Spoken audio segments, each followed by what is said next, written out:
After making its run on the film festival circuit, this science fiction romance drama is set for a limited U.S. release on the 15th. But is it worth the price of a ticket? Let's find out. I've been watching you.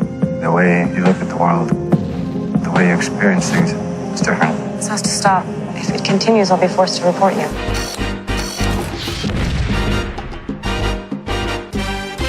Equals is directed by Drake Doremus. It stars Kristen, Stewart, Nicholas Hoult, Guy Pearce, and Jackie Weaver. This story is set in a futuristic, utopian world where there are no emotions, there's no free thinking, no decision making. Humans basically go about their daily routines as if they're robots. The only thing this perfect world has going against it is this disease that is spreading amongst the population, and when two young people cannot help but fall in love, their hidden relationship could end up costing them their lives. Now, prior to watching this movie, I didn't know what the balance was going to be between science fiction and romance drama. I was kind of hoping for a little bit more science fiction, but early on, you can tell this is going to be all about the romance, all about the drama, but I still gave it an open mind. I gave it a chance to lure my attention, and early on, throughout the first act, the film does a good job. It sets the settings well with some decent amount of detail, introduces the characters, and it really does a solid job early on of building the love interest and dynamic between these two characters. Then about 30 minutes into this story, it really begins to slow down. It begins to feel extremely repetitive as the focus continues to hover around this young couple.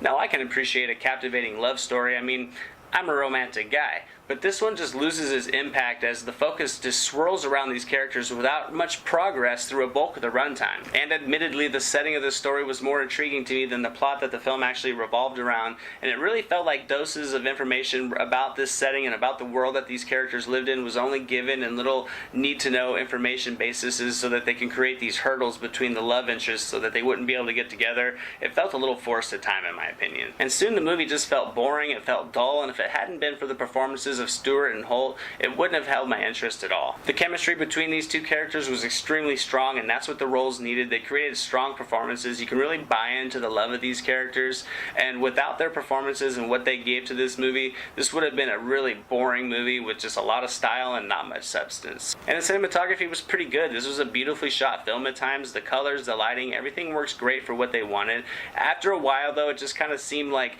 these montage scenes and these silent close-ups and all of it began to lose its style, and it began to feel more like a tool that was trying to soak up time. And in the end, if you take all these silent montage and close-ups and you put them all together, they'd have to run at least 20 minutes to 25 minutes of runtime alone. And the love story this film creates is an intriguing one. It's a heartwarming one at times. It really builds it strong early on, but then the story just begins to really slow down.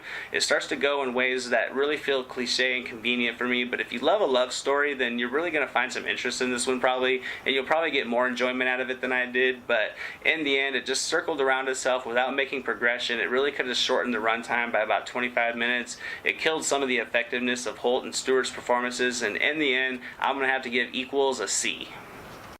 And that pretty much sums up my opinion on this movie. Did you check it out? Was it slow for you? Did you like it? Was it effective? Let me know what you thought in the comments below. As always, guys, thank you so much for watching. I always definitely do appreciate it. Here's some other links to some reviews you can check out if you're interested. If you like these videos and you want to see more, don't forget to subscribe. As always, I'm Anthony. This is the SilverScreen Analysis, and I'll see you guys at the movies.